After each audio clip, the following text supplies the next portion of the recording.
Morning, students. Let's discuss the topic today of business level strategies. So, as we had seen in the previous classes, the strategies can be formulated and discussed at three levels: corporate level strategies, business level strategies, and functional and operational level strategies. So, we are going to look at the concept of the business level strategies closely in this lecture. So we are going to discuss the model of Michael Porter, who is a famous Harvard University professor in strategic management. He has made a model called the generic business level strategies. So that's the model that we'll be using to analyze the business level strategies. So why is it called the generic model? Because it is applicable for businesses across all the ranges, from hotels to cars to, of course, automobiles and cars, watches, jewelry,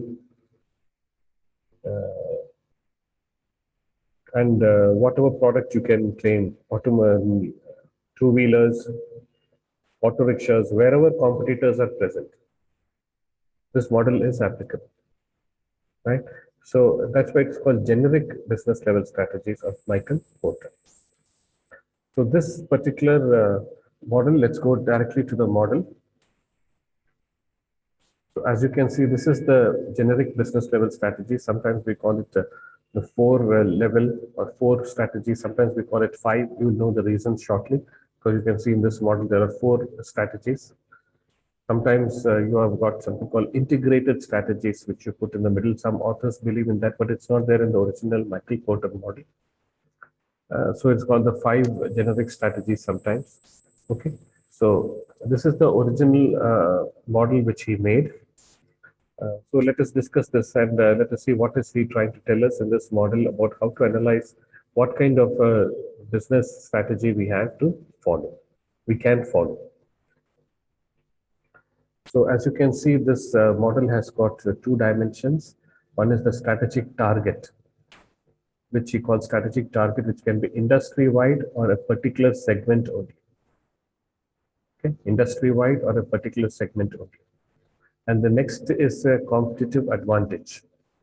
Competitive advantage is got two axes: uniqueness perceived by the customer and the low cost position. The low cost position. Okay. So based on these combinations, he's come to three business strategies which can be followed by companies. One is differentiation, the other is overall cost leadership, and the third is focus level strategies.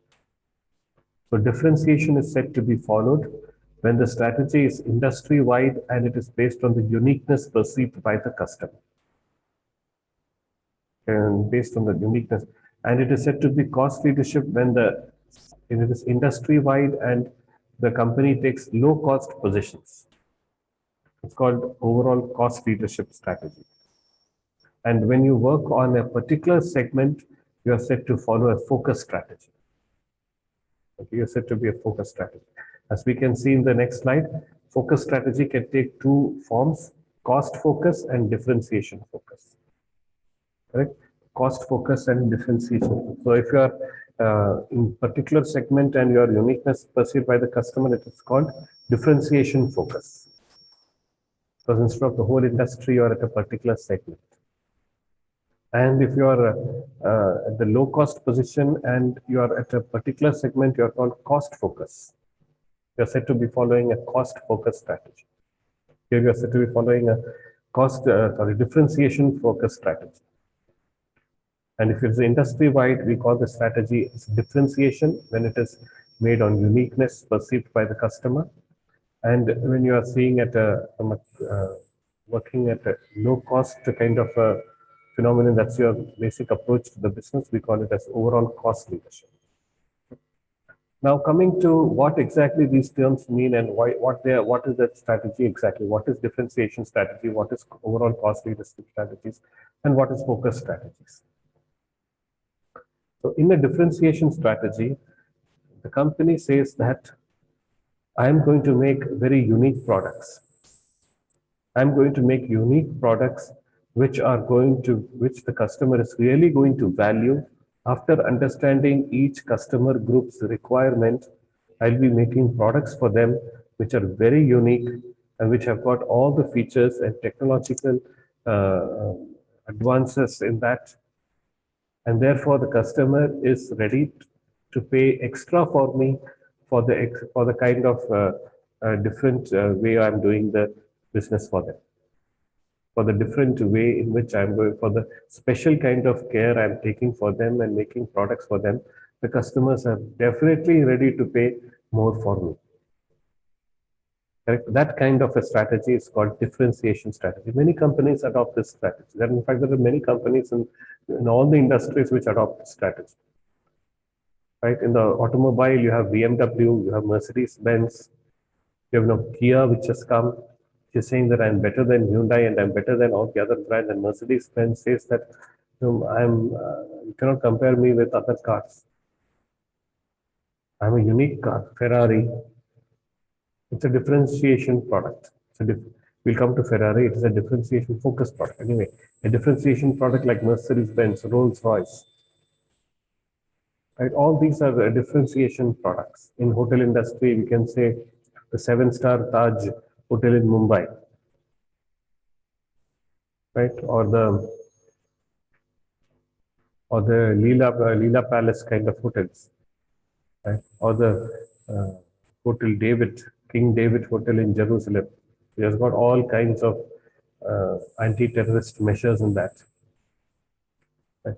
So these are all unique products for very special kinds of customers, and customers really don't mind paying that extra money which the company is demanding for them. Company says that I'm sure the customers would be paying as much as they can for this particular product. So that's the approach which the company takes in the differentiation strategy. Right? So that kind of an approach when the company takes, we call it as a differentiator and a differentiation strategy. Apple is a very clear differentiator. Next, we are having some companies operate from a different perspective. They say that I'm going to work on my logistics, I'm going to work on my manufacturing, and I'm going to give them a good product, a really good product. But I'm going to ensure that my cost aspect is kept to the minimum, so that I can give them this good product, really good product at a very competitive price, which they will not be able to refuse. Right? So that is the approach which the company takes in this cost leadership kind of a model. Right? We are having many cost leaders also. Toyota is fundamentally a cost leader. He's operating from that first dimension, but now he's got many models. I mean, how do we know a company is following a cost leadership model when it has got only one model? Because more models will tell about increasing the cost structure. Correct. It has got very few models and is offering the same model across different segments. And the price is very competitive. Like Maruti is a cost leader. And he says the cost of owning me is, of buying me is less, and the cost of owning me is also less. I've got fuel efficient kind of engines. I've got a good resale price. I've got a good service network. Right, so the cost of owning me is owning the Maruti is also less, and cost of buying the Maruti is also less. Very clear message from Maruti there. All the Darshanis that we can see, sort of more towards cost leader. They have got the same kinds of products. Right? They put some special product, that's it. And then some small rupees also difference will be there in their products. Correct? So, but they are very much cutting down on the other expenses. They do not have too much of sitting arrangements, or very minimal sitting arrangements are present. Correct? Otherwise, standing arrangements are more. So the cost is reduced. So the companies which operate from the perspective of Dell is supposed to be a very powerful cost leader because of the business model of eliminating inventory. Right, you order from the internet and get your computer, you've got so much of convenience also, and the company is saving a lot of money on inventory. So that kind of an aspect, we can call it as a cost leadership strategy. Correct? So the companies can take these different forms of competing. So differentiation, where I'm unique, I'm different, and I'm sure that you pay more for me for my products, for my unique products and better products.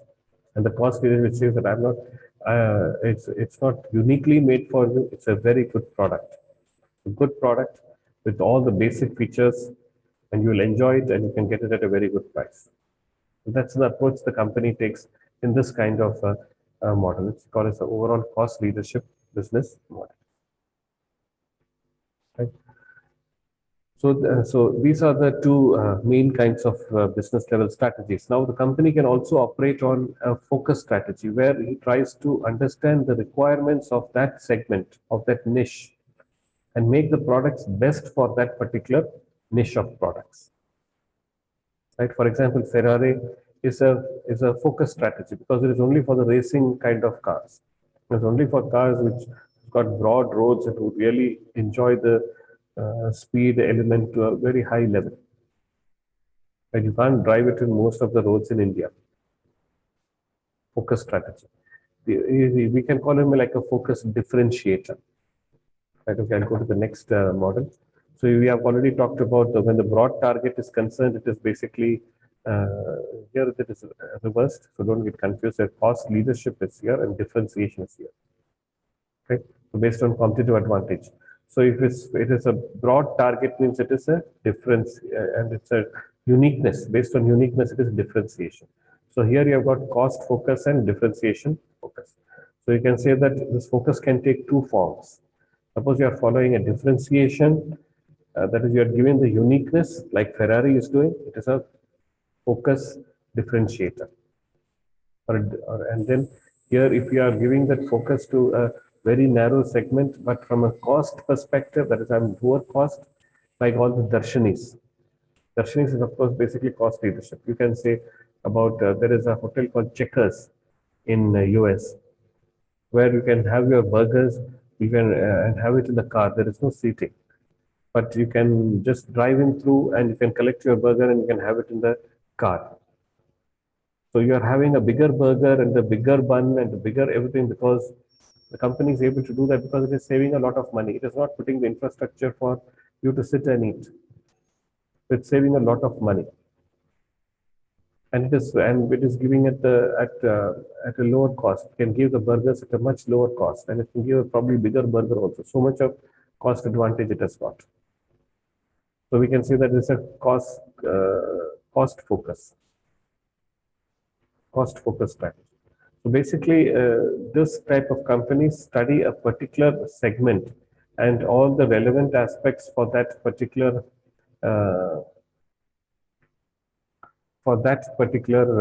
segment. They study the requirements of that segment. They study the dynamics of that segment, what they really need, from where they get the satisfaction, and they make products for that. So it can take the form of differentiation focus and it can take the form of cost focus. Okay. So these are the focus level strategies. So Michael Porter's generic business level strategies are differentiation, cost leadership, and focus level strategies. So I hope it is clear. Thank you.